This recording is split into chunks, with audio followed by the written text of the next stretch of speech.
It was July 10, 2003, the date Anambra State was liberated from godfatherism. His Excellency Dr.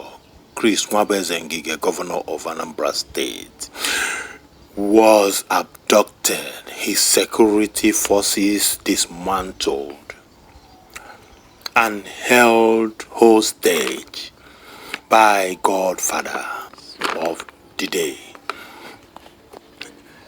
It took the intervention of the then Vice President Atiku Abubakar, who ordered Tafa Balogu, the then IG of Nigeria, to restore the governor to his office with immediate effect.